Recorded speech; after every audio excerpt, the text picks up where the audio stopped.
Hola nuevamente. Ahora vamos a ver el capítulo 4. Vamos a hablar de la protección corporal del buceador y de la flotabilidad.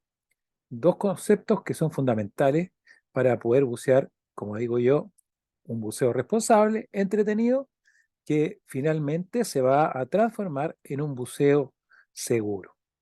En base a eso, ya vamos a ir hablando esta clase, este capítulo, que espero que les guste, les entretenga y, como les decía, posteriormente haremos una clase introductoria con su instructor o instructora, según el curso que estén tomando, para resolver dudas, inquietudes. No se les olvide preguntar todo posteriormente. Y les recuerdo el manual y el material de clase que está en la carpeta compartida. Entonces, en base a esto, ya vamos a conversar, ¿cierto?, de la protección corporal. Esta desde ya va a ir variando dependiendo del entorno donde nos encontremos, el lugar físico donde estemos, porque hay corrientes, hay condiciones ambientales ya que nos van a hacer que cambie nuestra protección térmica. No es lo mismo bucear en agua como la de la fotografía, por ejemplo, que es la isla Lanzarote, que queda ya es parte del grupo de las Canarias en el Atlántico, donde la temperatura del agua de mar está entre los 25 grados Celsius hasta 18, o bucear en las costas chilenas, donde tenemos la corriente Humboldt, ya en el Océano Pacífico, que es una corriente que viene de la Antártida con rumbo norte y que nos genera una corriente fría, donde nosotros tenemos temperaturas de agua de mar costeras que están entre los 11 y los 13 grados Celsius, que van a variar de acuerdo a ciertos lugares y obviamente de acuerdo a las profundidades. Entonces, en base a eso, vamos a entender que la protección corporal va a cumplir varios objetivos, entre ellas la pérdida excesiva de la temperatura, que va a ser importante que la consideremos. En esta imagen, que corresponde al área de Concón, ubicada en la Bahía del Paraíso, vemos a dos buceadores que están con traje seco para protegerse de la temperatura corporal. Esta pérdida excesiva de temperatura, normalmente conocida como hipotermia, ¿ya?, se puede transformar en algo peligroso. Tenemos que considerar que la temperatura del cuerpo humano aproximadamente son 37 grados Celsius y, como vemos en ese dibujo que está a la derecha, nos va mostrando aproximadamente cómo debería ser nuestra temperatura corporal en nuestro cuerpo. Por lo tanto, va a ser importante, ¿ya?, para nosotros que nos cuidemos. Y tenemos que tener en consideración que estar en el agua se produce un efecto que nos va a enfriar 25 veces más rápido que estar en el aire. Cuando uno dice hay viento, si ingreso al agua o estoy expuesto al viento, tiene que sopesar las características, pues en el agua, dependiendo de la temperatura que haya, nos vamos a enfriar muy rápido. Por lo tanto, los mecanismos de regulación de la temperatura de nuestro cuerpo están orientados para un ambiente de aire. La fotografía que se ve es en la isla de Rapa Nui, ya donde la temperatura del agua de mar está en 21 o 25 grados Celsius. Obviamente ahí se puede ocupar tranquilamente un traje de 3 milímetros y nos va a dar una protección térmica adecuada, ¿ya? Entonces, viendo esta pérdida excesiva de temperatura, la hipotermia, ¿cierto?, vamos a estar perdiendo calor de forma permanente al estar sumergido tanto en un agua de mar o en un lago. Los lagos también son helados. Cuando tenemos lagos alimentados de ríos que vienen de aguas cordilleranas, de deshielo, obviamente vamos a tener lagos que van a tener agua fría. Probablemente vamos a tener algún sector, una capa superficial que va a ser temperada, pero si bajamos quizá a los 5 o 6 metros de profundidad, vamos a encontrarnos con un agua que puede tener una diferencia de temperatura violenta comparada con lo que tendríamos en superficie. Y la pérdida de calor va a ocurrir de dos formas, por conducción, ¿ya?, y por convección. Vamos a entender que conducción es el transporte del calor basado en el contacto directo entre los cuerpos sin intercambio de materia, ¿ya? Cuando el agua pasa por nosotros o pasa, por ejemplo, si estamos con un traje de neopreno, ¿ya?, o húmedo, mejor dicho. Por convección, ¿ya?, transporte el calor por el medio del movimiento del fluido, la corriente. Podemos estar en un agua quizá cómoda, confortable, pero si hay corriente, el agua está a 25 grados, considerando que nosotros tenemos nuestro cuerpo a 37, nos va a enfriar igualmente. Por lo tanto, tenemos dos formas de perder la temperatura corporal. Entonces, cuando nosotros vamos sintiendo ciertos signos, ¿ya? De frío en el cuerpo humano, tenemos que ir tomando las consideraciones para ver cuánto tiempo total de buceo vamos a estar, si estamos planificando cuánto tiempo queremos realmente bucear para estar expuestos a esas condiciones, ¿ya? Cuando nosotros tenemos piel de gallina, algunos temblores, ¿cierto? Algunos color pálido azul por la constricción capilar, los patrones de respiración alterados, insensibilidad, ¿cierto? Ya vamos sintiendo ese frío, baja la temperatura corporal, ¿ya? Ya tenemos una alarma. Si nosotros ya vamos sintiendo calambres, pérdidas de coordinación, ¿cierto? Confusión, pérdida de tensión, ya esa hipotermia, vamos a hablar que es una hipotermia media, ¿ya? Ya nos tenemos que preocupar más, tendríamos que ir abortando el buceo definitivamente, ¿ya? Y si no hemos podido afrontar esto, vamos a tener una hipotermia severa con temblores, desorientación espacial, estado de colapso, ¿ya? Dificultad de hablar, comunicarse, semi-inconsciencia, respiración y pulso irregular, que nos pueden llevar, obviamente, a condiciones catastróficas. Entonces, para prevenir esta hipotermia, ¿ya? Vamos a conversar que la conducción se va a resolver utilizando un traje neopreno o mejor aún, un traje seco. Y cuando hablo de traje neopreno me estoy refiriendo a un traje húmedo, ¿ya? Porque podemos tener un traje seco con distinto tipo de tela, ¿ya? Pero que nos va a mantener aislado del agua, ya sea almacenando aire o un gas distinto, teniendo una capa térmica interior, una ropa térmica que nos dé un volumen de aire. Podemos también hoy día considerar el uso de algún tipo de chaleco, vestimenta que genere calor. Hay muchos hoy día en el mercado que han ido saliendo, ¿ya? Y la convección vamos a hablar que se resuelve por el grosor y ajuste de la flotabilidad, ¿ya? Y es importante considerar trajes que estén o sean de una buena fabricación, no estén rotos, que estén reparados, no tengan entradas de agua, etcétera, ¿ya? Lo otro, estar bien alimentados para tener la energía adecuada para soportar la temperatura o la diferencia de temperatura que vayamos a tener dependiendo del lugar que vamos a bucear. Estar hidratado, rehidratarse, minimizar la pérdida de calor con los ejercicios, ¿ya? Y tener claro que las corrientes van a aumentar los efectos de convección. Por lo tanto, tenemos que seleccionar correctamente el lugar donde vamos a bucear y también seleccionar correctamente el tipo de traje que vamos a usar, ¿ya? Evitar el alcohol antes y después de bucear, ¿ya? Si estamos con frío, como yo lo he planteado en varias clases, no me voy a sentir confortable, no buceo. O si ya no estamos sintiendo frío, nos sentimos que tenemos temblor, tenemos que abortar el buceo, ¿ya? Los chalecos térmicos, ropa térmica, usar elementos tecnológicos que han ido saliendo al mercado, gracias a Dios han ido bajando de valores, por lo tanto van siendo más accesibles a lo que se refiere a las personas que usan traje seco. Personalmente no conozco hoy día alguno que se coloque debajo de un traje húmedo en contacto con el agua, pero seguramente en algún momento va a salir, ¿ya? Y como decía yo, si no me siento cómodo, aborto el buceo. Entonces, la hipotermia también tenemos que tener una precaución. Puede enmascarar otras enfermedades de buceo graves, tales como enfermedades compresivas o compresión, envenenamiento por monóxido de carbono, por ejemplo.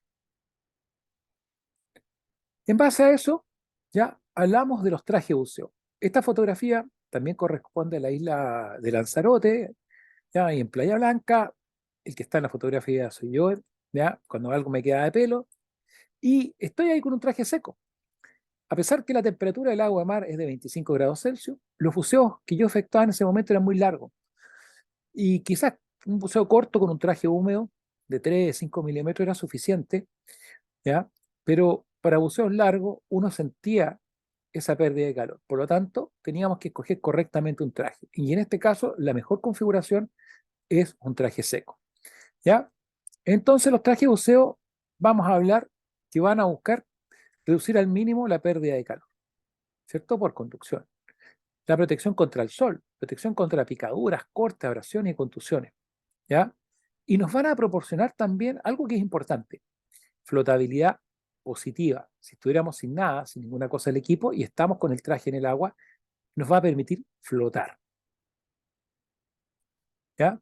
Algunas recomendaciones, estas son recomendaciones generales, tipos de trajes para usar bajo ciertas condiciones, solamente que está puesto aquí por temperatura del agua de mar. No, no hay otra consideración, Si tuviéramos temperaturas de agua de mar que están la mínima entre 24 o 30 grados, podríamos usar algún tipo de skin o Polartec, que son telitas muy finas, ¿ya? O algún buceo, o algún traje de buceo de hasta unos 3 milímetros. Si fuera entre los 10, 16 grados, ya estamos hablando que por lo menos tenemos que usar un traje mínimo de 5 milímetros, idealmente 6,5 o 7. Entre los 16 y los 24, ahí tenemos que ir viendo. Si me preguntan a mí, un traje a lo menos de 5 milímetros, dependiendo del tipo de buceo. Y ya menos de 15 grados, el ideal es usar un traje seco. Pero algo que sí está debidamente claro es que si yo tengo menos de 10 grados Celsius, debería estar utilizando un traje seco, sea el tipo de buceo que realice. Acá hay una tabla recomendada también de trajes que la hice un poco más al detalle en base a mucha información, que nos podemos ir viendo nosotros qué es lo que nos recomienda.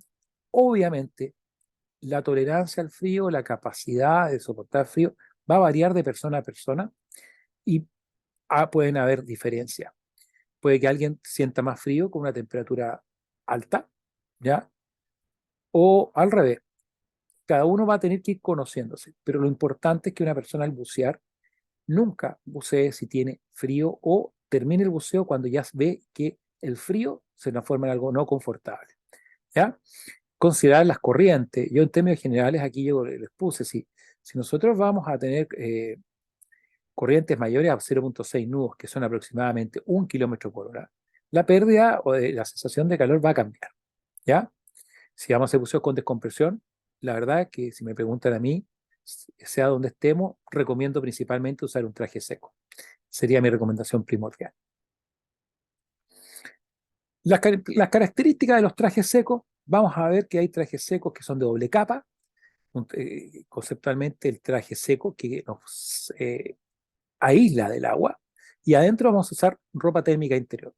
Hay algunos trajes secos que conceptualmente son de neopreno y consideran que yo me coloco abajo un chor y una polera y sería ese toda mi protección térmica, ¿ya? Lo importante es que sean confortables, que yo me pueda mover, tenga movimiento, ¿ya? Cuando la parte para sellar mi pie, algunos van a traer ya calcetines, otros van a traer el botín.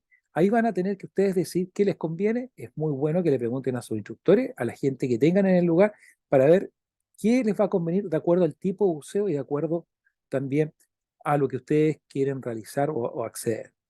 Los puños que van a sellarnos nosotros, las mangas, van a ser algunos de neopreno, otros con unos sellos de látex, otros con de silicona. ¿Ya? Algunos van a ir pegados, otros van a ser intercambiables. Hay una gran variedad en el mercado para que uno escoja adecuadamente. La idea es que antes de decidir de que compren, ustedes se informen, vean, conozcan y preguntan a la gente que usa traje seco. En el caso personal mío, vamos a ver traje seco cuando nos vayamos al mar o al agua confinada y vamos a poder ver todo esto. ¿Ya? Vamos a hablar que la ropa térmica en el pecho y cuello, sin restricción para usar ropa térmica adecuada, ¿cierto? Vamos a hablar que las costuras van a estar cosidas, pero van a estar pegadas, selladas. Vamos a hablar que los cierres pueden ser frontal, acá al frente, ya algunos vienen rectos, principalmente diagonal, o en la espalda.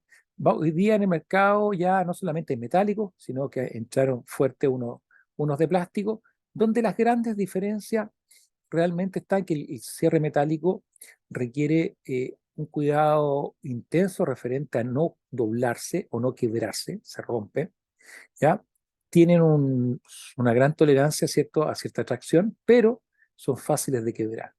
Los de plástico son más flexibles, ¿ya?, en términos generales, pero ya si yo aplico un exceso de fuerza, no los trato bien, los puedo dañar. Ahí cada uno va a tener que escoger de acuerdo a lo que quiera realizar. Y los cuellos de goma pueden ser pegados o intercambiables, al igual que los puños. Va a depender también de lo que ustedes quieran y obviamente los cuellos que son intercambiables traen ciertas argollas que lo hacen que el traje sea un poco más voluminoso que un traje con un cuello que viene pegado. Los cuidados de mantenimiento del equipamiento de buceo, en términos generales, como lo hemos ido viendo, siempre lavar con abundante agua, agua dulce me refiero, lavar muy bien las válvulas, dejar que el agua corra, apretar las válvulas, girarlas, tanto la válvula de inflado como la válvula de exhalación. El cierre, abrir el cierre, lavarlo cerrado, me refiero, es ponerlo y dejar que el agua corra, sacar la sal. El ideal es cuando que lavemos el equipo apenas salgamos del agua. Y lavar los puños y los cuellos tanto por dentro como por fuera. Si alguien usa cremas, algún tipo de químico que se vaya a colocar en los puños y los cuellos, es importante lavar y sacar todos esos residuos. Esos residuos de crema, esos residuos químicos, ¿ya? Van a terminar quemando, dañando los cuellos y los puños. Son elementos de alto costo. Y cuando son pegados requieren mano de obra para cambiarlo. También vamos a hablar que nada del equipo buceo, y en especial los trajes secos, se secan al sol. Vamos a hablar que no les llegue directo, sino a la sombra, idealmente, en un espacio ventilado. ¿Ya? Y los trajes secos, vamos a ir conversando que se pueden guardar, ya sea con un colgador ancho para que no los dañe, ancho, no un colgador delgado, o guardados en un bolso, pero estirados. Nunca los pliegues de los cierres debe tener el cierre pliegues, debe quedar suave. Ojalá un tercio abierto para que también se ventile. Referente a la flotabilidad, esto es una característica primordial en el correcto buceo. Requiere práctica, requiere estar tranquilo, concentrado, ¿ya? El uso de nuestro cuerpo como un elemento en el apoyo de la flotabilidad, del ajuste fino, ¿ya? Así como se ve en esa imagen, que es un buceo bastante profundo, así deben estar, sentir que vuelan, que flotan, estar tranquilos, relajados, ¿ya? Vamos a hablar que la flotabilidad va a estar relacionada a tres grandes conceptos. Positiva, en que yo floto, estoy en superficie. Negativa, en que estoy en el fondo. Y neutral, que floto, que no estoy en superficie ni en el fondo. Nosotros vamos a hablar en el buceo que tenemos que buscar una flotabilidad neutra. No tenemos que estar pegados a superficie y tampoco tenemos que afectar el fondo marino ni dañar el medio ambiente. Para eso necesitamos flotar de forma neutra. Eso implica que el lastre, plomos que vamos a usar, tiene que ser en correcta relación a nuestro peso. No podemos llevar exceso de lastre. Si llevamos exceso de lastre, lo que va a suceder es que nuestras caderas van a bajar, en que vamos a tener que inflar nuestro compensador para poder compensar la flotabilidad por ese exceso de lastre. Es una muy mala práctica en muchos lugares que toman a una persona y para asegurarse que se hunda, le colocan exceso de peso. Eso es una mala y peligrosa práctica en el buceo. Lo que corresponde es colocarse el lastre justo, poder sumergirse simplemente por exhalar. ¿Cómo sé que tengo el lastre justo? Yo ingreso al agua, si yo desinflase mi compensador, mi BCD, y sacar el aire del traje seco, el agua me debería quedar aproximadamente a la altura de mi pera, sin mover. Bastaría que yo exhale, apriete un poquito mi abdomen, hunda mi guatita, y con eso comienzo a sumergir. Si estoy en esa posición, estoy con flotabilidad neutra. Pero si yo por algún motivo vacío, ¿cierto?, mi compensador, mi traje seco, si estoy con traje seco, obviamente, y me hundo, me voy violentamente hacia abajo, estoy con exceso de lastre. Significa que tengo que sacar pesos, ¿ya? Eso es importante considerarlo.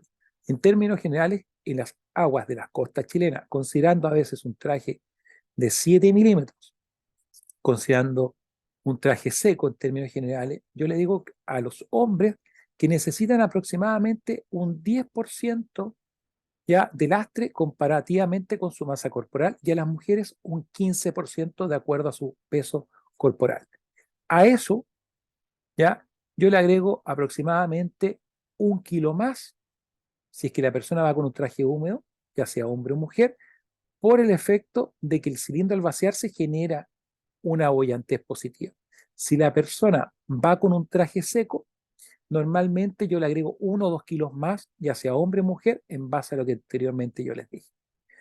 Eso lo vamos a ver en la parte práctica, pero lo que les quiero decir, por ejemplo, si fuera un hombre que va a bucear con traje húmedo y pesa 80 kilos, por su peso, yo diría que lleva 8 kilos, más lo que sería por el cilindro, debería él bucear aproximadamente con 9 kilos de lastre.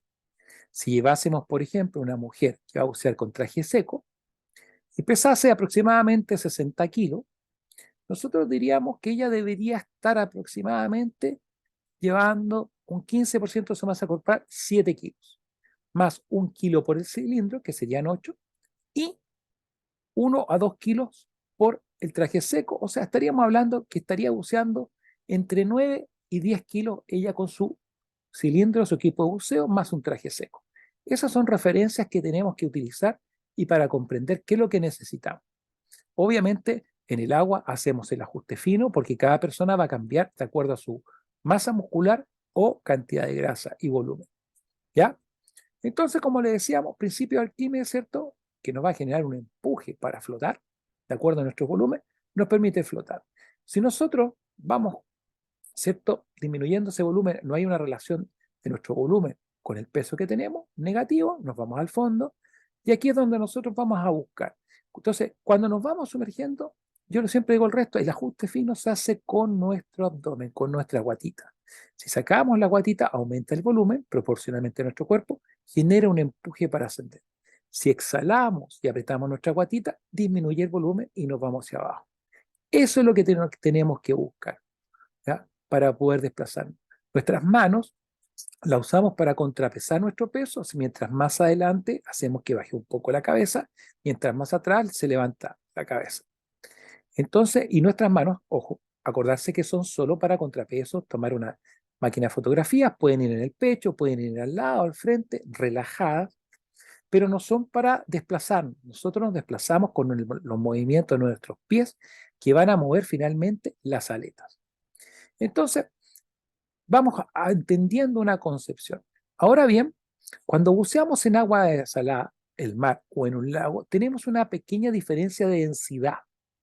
El agua dulce es menos densa que el agua salada. Eso quiere decir que algo va a flotar más fácil en el agua salada que en el agua dulce. Esa diferencia aproximadamente es de un 3%. Esto, cuando a mí me preguntan, Daniel, ¿cuánto lastre yo necesito? O la diferencia de lastre entre el mar y lo que se refiere a bucear en un lago, dependiendo del volumen de la persona, del lastre que necesite, va a estar normalmente entre medio kilo y 1 kilo. O sea, si yo buceo con 10 kilos en agua salada, debería estar buceando con 9,5 kilos en un lago, ¿ya? O si buceo con 9 kilos en un lago, voy a estar buceando aproximadamente con 9,5 o 10 kilos en agua salada o en el mar. Entonces, ya esta gráfica es como la que yo les mencionaba anteriormente, ¿cierto? Nosotros cuando entramos al agua, el cuerpo humano es aproximadamente un 70% líquido, un 30% tenemos espacios con gases. Deberíamos tender a flotar neutros. Si nos ponemos un traje de neopren, vamos a flotar, vamos a tener una flotabilidad positiva. Para eso nos vamos a ajustar el lastre, como yo les conversaba anteriormente. Vamos a buscar una flotabilidad neutra, ¿ya? Entonces, vamos a ir viendo que esta flotabilidad, ¿cierto? Va a estar relacionada con el uso correcto de los lastres, ¿ya?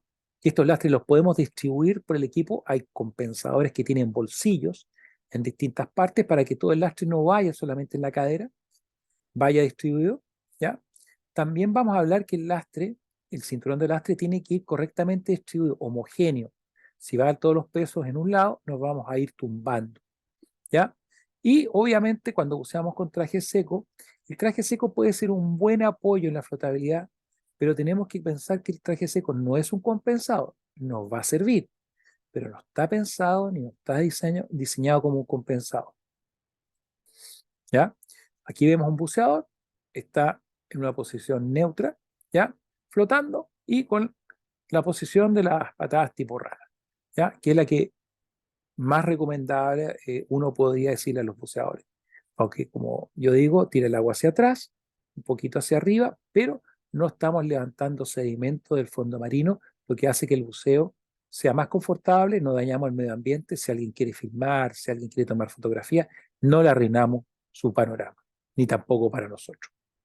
¿Ya? Entonces, los factores que influyen en la flotabilidad, si estamos en agua dulce, agua salada, el grosor de los trajes, no es lo mismo bucear con un traje de 7 milímetros que de 3. Si buceo con un traje de 3 milímetros, obviamente voy a necesitar menos lastre. Si trabajo con un traje seco, voy a necesitar 1 o 2 kilos más que si tuviera con un traje húmedo, normalmente. Nuestra respiración, ¿ya? como he mencionado o lo voy a mencionar también en otros capítulos, siempre vamos a respirar. Nunca vamos a contener la respiración. Y si alguien, obviamente, recoge algún objeto, a alguien se le cayó el cinturón de plomo, soltó algo, obviamente eso va a afectar la flotabilidad, tanto en forma negativa como en forma positiva. Y el consumo de aire también va a afectar, y eso varía de persona a persona. No todas las personas consumen el mismo RMD o el mismo consumo de litros por minuto. Hay que entender que una persona más pequeña obviamente va a consumir menos aire o menos gas que una persona más grande. Eso es algo natural y lógico. ¿Ya? Vamos a hablar que en los entrenamientos, ¿cierto? Vamos a practicar usar el BC en piscina, en aguas confinadas, ¿ya? Y cuando estemos en el curso, obviamente tenemos que practicar, colocar aire, sacar aire. Tenemos que hacer ejercicios para poder manejar correctamente nuestro compensador. También va a haber una pequeña diferencia en la flotabilidad por el tipo de cilindro usado. Si un cilindro de aluminio va, en la medida que se vacía, genera una flotabilidad positiva. Nos vamos a empujar. Por eso el kilo más que yo les hablaba. Si usásemos un cilindro de acero, el cilindro de acero es neutro. Por lo tanto, yo realmente no necesitaría ese kilo extra que yo les mencionaba por la pérdida de aire del cilindro. Obviamente hay un factor que siempre hay que estar presente, el estrés. La verdad que el estrés siempre está presente en el buceo. ¿Ya? Nunca va a dejar de estar presente, lo que pasa es que va a estar manejado, más controlado. Pero si nosotros estamos teniendo un estrés que nos supera, vamos a aumentar, va a cambiar nuestra forma de respiración y eso va a afectar nuestra flotabilidad. Entonces, tenemos que ir también conocer. A mí cuando me preguntaban, Daniel, ¿qué pasa con el buceo? ¿Cuáles son de las virtudes del buceo? Una de las virtudes del buceo es que le enseña a uno a conocerse a sí mismo. Nos enseña que tenemos que estar relajados, que tenemos que estar tranquilos, que tenemos que aprender a observarnos nosotros. Independiente que siempre tenemos que bucear en el buceo deportivo con un compañero de buceo, tener un buddy, ¿ya? Que vamos a mirarlo y él nos debería mirar a nosotros. Es muy importante que nosotros sepamos si estamos bien o estamos mal, ¿ya? Entonces, ¿qué dispositivos nos permiten controlar la flotabilidad? ¿Ya? Aquí vemos, por ejemplo, un buceador, se ve que tiene su cilindro de color rojo, tiene un chaleco compensador de color negro, ¿ya? Y está en una correcta posición, flotando, ¿cierto? En estas profundidades, en el mar. Eso es lo que tenemos que lograr, ¿ya? Los componentes de los sistemas, ¿cierto? Vamos a hablar que el medio ambiente, dispositivos de control de la flotabilidad y los sistemas de lastre, ¿ya? El BCD o compensador. BCD proviene de un acrónimo de la palabra en inglés, ¿ya? Que normalmente se ocupa mucho en el español, pero BCD o compensador. Se añade en superficie el compensador, le añadimos aire para crear flotabilidad positiva, para estar cómodos, confortables. Cuando alguien ingresa al agua, por mucho que tenga una flotabilidad neutra, siempre es recomendable que el compensador tenga un poco de aire para asegurarnos que ingresamos al aire y siempre vamos a flotar, como una medida de seguridad. Obviamente para descender tenemos que sacarle todo el aire al compensador. Si tiene, puede ser con la tráquea, puede ser si tiene otras válvulas extras de exhalación, tenemos que conocerlo y verlo, pero tenemos que sacarle el aire. Si no le sacamos el aire correctamente al compensador, no nos deberíamos hundir, ¿ya? Y cuando nos vayamos sumergiendo, como va a aumentar la presión, el gas que tengamos disminuye, vamos a tener que inyectarle aire a este compensador para disminuir la velocidad de ascenso o para detenernos a la profundidad que nosotros queramos parar. Una vez que llegamos al fondo, ya estamos en el fondo, le colocamos aire hasta que nos detenemos y lo ajustamos para mantenernos a la profundidad que nosotros queremos estar. Recordando que siempre hay que estar un poco levantado el fondo marino para no dañarlo. Dependiendo del lugar, por ejemplo, si estamos en agua eh, de Valparaíso, a 2 metros del fondo. Si estuviéramos quizá en agua del Caribe, podríamos estar a 5 metros del fondo. Va a depender del lugar, pero considerando de no dañar el fondo marino. ¿Ya? Y durante el ascenso vamos a tener que, en la medida que subimos, al disminuir la presión, aumenta el volumen de los gases, por lo tanto vamos a tener que ir vaciando este compensador. Eso requiere práctica. Eso es lo que vamos a hacer tanto en aguas confinadas como en aguas abiertas. ¿Ya? Las características esenciales de este compensador va a ser que debe poseer una válvula para inflado automático que va conectado al primer estado regulador y al cilindro y vamos a inflar este compensador con el aire que está en el cilindro, con el gas que llevamos en el cilindro. ¿Ya? También va a tener esa misma pieza, esa válvula, un botón, ¿ya? Para que yo soplando pudiese también inflar el compensador o, en su defecto, sacarle el aire o el gas que tiene adentro. ¿Ya? Vamos a ver si tiene alguna otra válvula de descarga, ¿ya? O de exhalación. Tenemos que considerar, debe tener que la tráquea o que donde el coarrugado que inflamos, el compensador, debe tener un largo suficiente que me permita levantarlo para vaciarlo y sacarle el aire. ¿Ya? Los compensadores deben tener unas válvulas sobre presión, porque si yo le inflo a máximo y no la tiene, va a reventar. No es recomendable estar inflando los compensadores y a exceso porque lo que voy haciendo es fatigar el material. ¿Ya? Tiene que quedarnos confortable. Tenemos que permitir mover nuestros brazos, poder llegar a nuestras válvulas. ¿Ya? Y debe tener una capacidad de levante acorde con el usuario y el tipo de buceo realizado. Los compensadores no son todos iguales. Cuando estamos hablando de las tallas, ¿cierto? Small, medium, X, large, XL, todos tienen un volumen distinto de levante. ¿Ya? Si yo voy con un equipo de buceo más pesado, debo verificarme. En términos generales, las aguas que tenemos acá, donde buceamos nosotros acá en Chile, un compensador no debería tener menos de 30 libras de levante, que son aproximadamente unos 16, 17 kilos de levante. ¿Ya? Es una referencia. Obviamente, si estoy en aguas que voy con menos equipo, menos cosas, necesito un compensador con menos volumen. Y si voy con más equipo, obviamente un compensador con mayor cantidad de volumen para permitirme estar cómodo en el agua. ¿Ya? Es recomendable siempre llevar un pito para llamar la atención si estoy a distancia a la embarcación o a quien yo quiera. ¿Ya? La vejiga, el sistema del compensador se tiene que inflar hacia afuera, no sobre nosotros, porque si no nos va a aplastar. ¿Ya? Ver si tiene bolsillos, si tiene bolsillos, ver que ojalá tengan un cierre o un sistema de trinca que permita que lo que yo guarde ahí no se vaya a caer, no se vaya a perder. Hoy día hay mucho compensador que tiene sistema de lastre integrado. ¿Qué quiere decir esto? Que yo puedo poner peso en el compensador.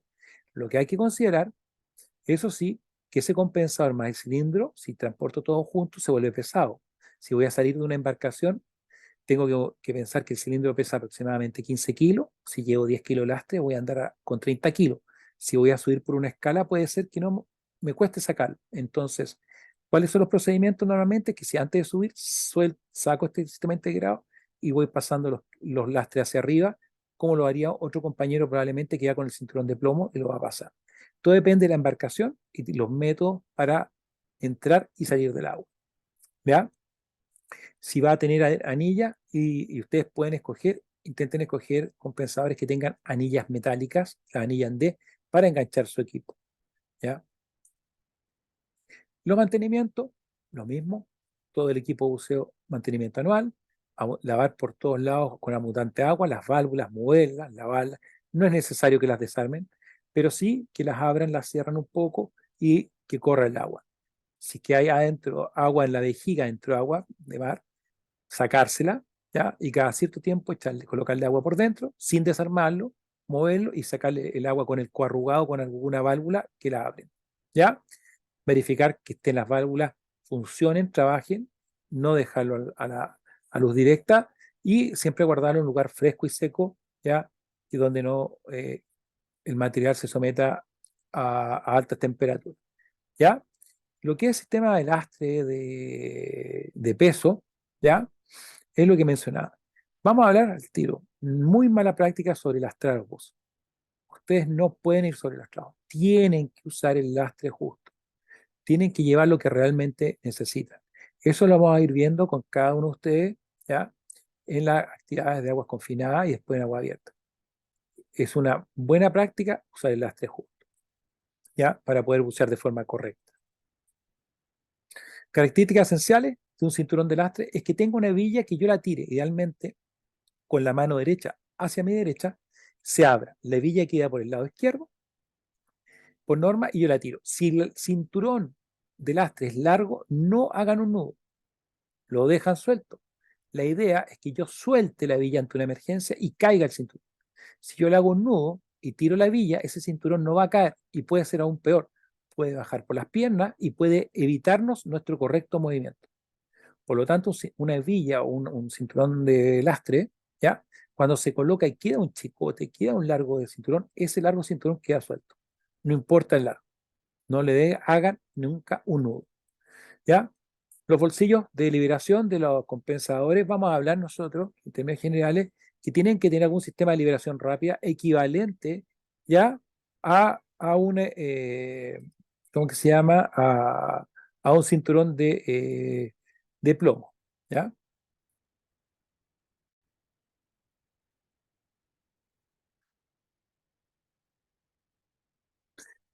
Entonces, cuando nosotros aquí estamos hablando de lo que es el lastre, ¿ya?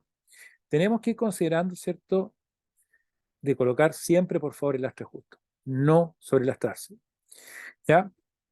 Características esenciales que es lo que íbamos conversando, ¿cierto? La villa que no debe tener nudo, debemos ser capaces de nosotros liberarla, ¿ya?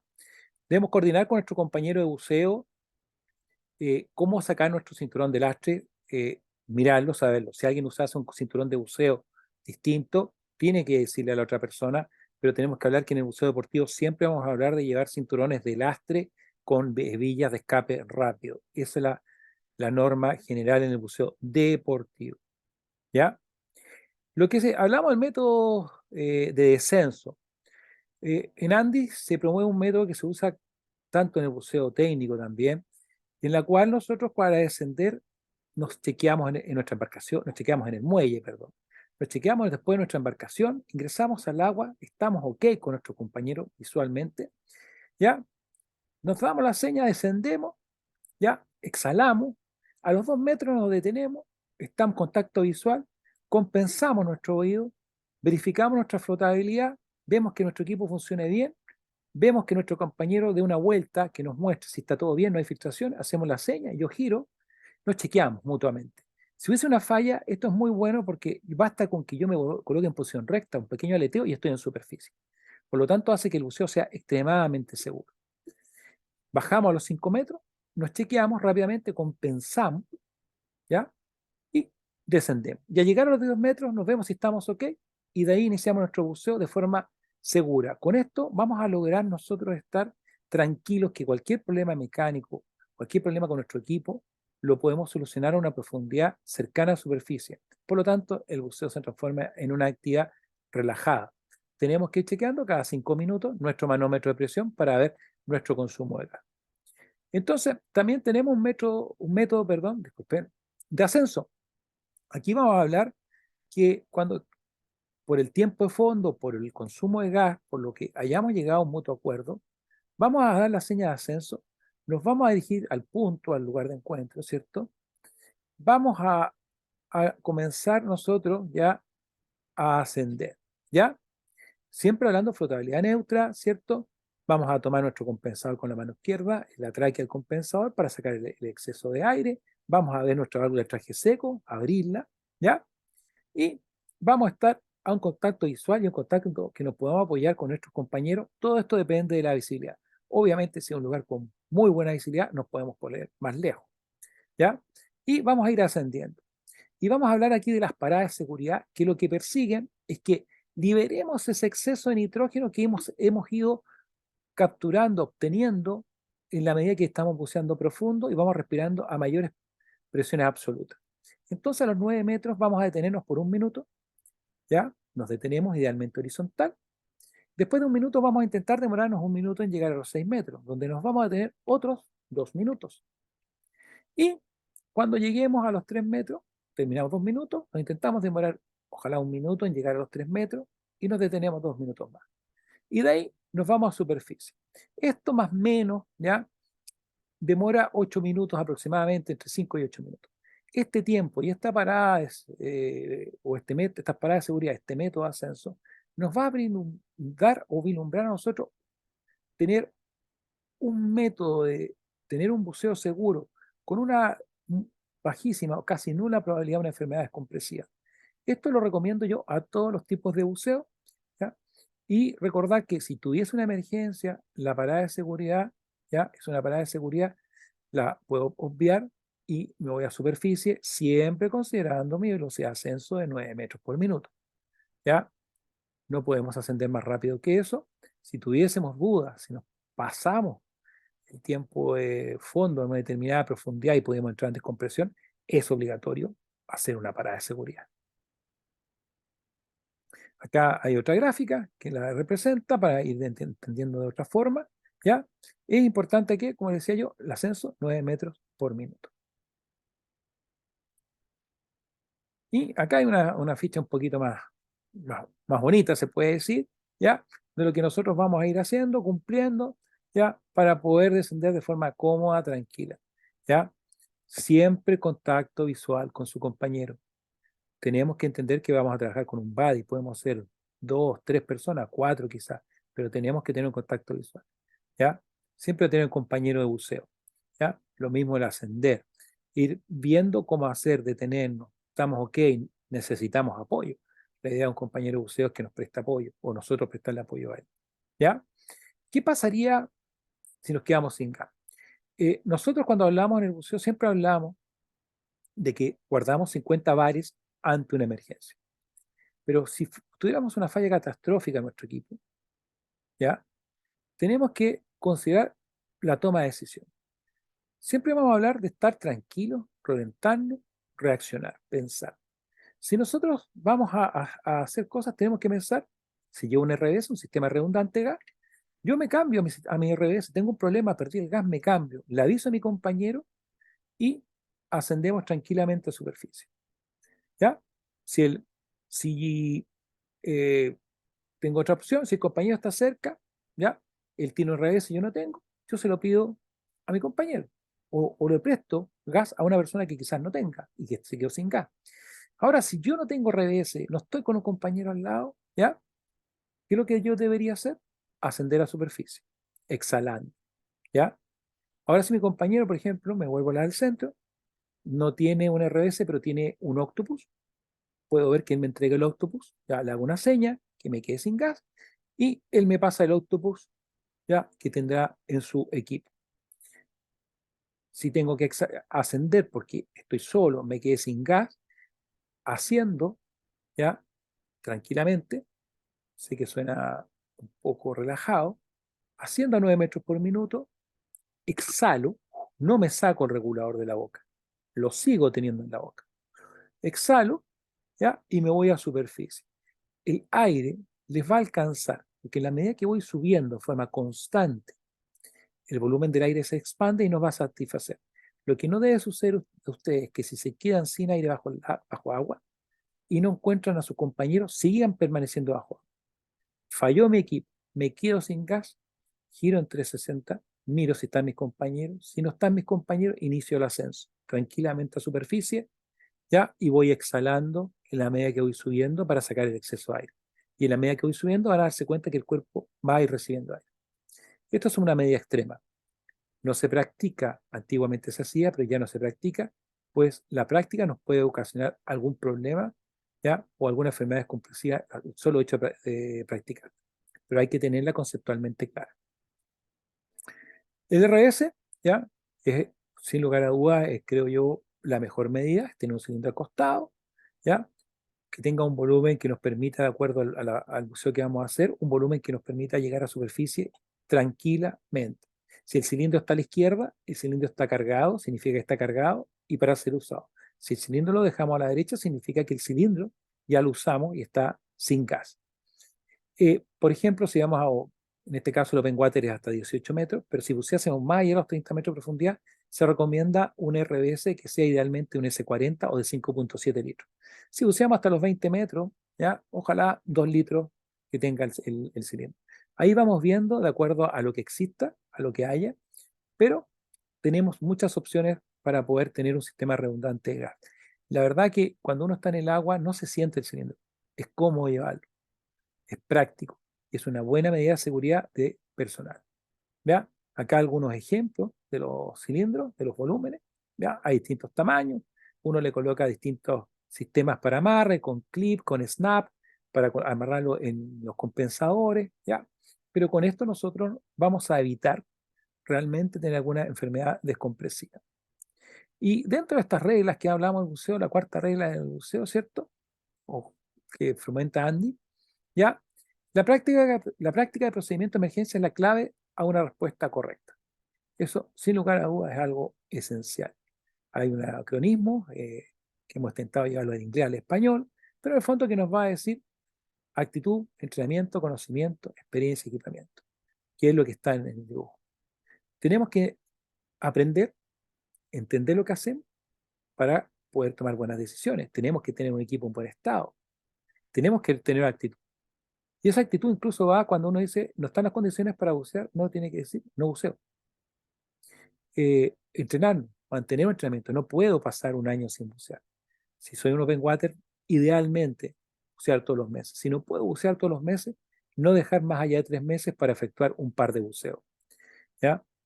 La experiencia la da bucear en distintos lugares, en distintas condiciones. ¿Ya? Eso es lo que va dando la experiencia. Y referente al equipamiento, acordarse que el equipamiento de buceo requiere mantenciones anuales. Cuidado, ser bien tratado. Los equipos que tienen mucho tiempo y no han recibido mantenimiento son equipos que van a fallar en algún momento y normalmente esas fallas son en el peor momento y en el peor lugar posible. Dicho lo anterior, ya llegamos al final de este capítulo, ya, donde quiero recalcar, ¿cierto? Flotabilidad. La flotabilidad es esencial. Un buen buceador tiene flotabilidad neutra. Un buen buceador no se apoya en el fondo. Un buen buceador se saca la máscara flotando. Un buen buceador llega a sus válvulas flotando. Un buen buceador se desplaza en el agua sin levantar una columna de sedimento. Y eso requiere práctica, tranquilidad, relajo. Bueno, los dejo tranquilos con este capítulo. Espero que haya sido entretenido. No se olviden de preguntar cualquier duda, de leer el manual y ver el siguiente capítulo, que es el capítulo 5. Desde ya, muchas gracias y espero que les haya gustado.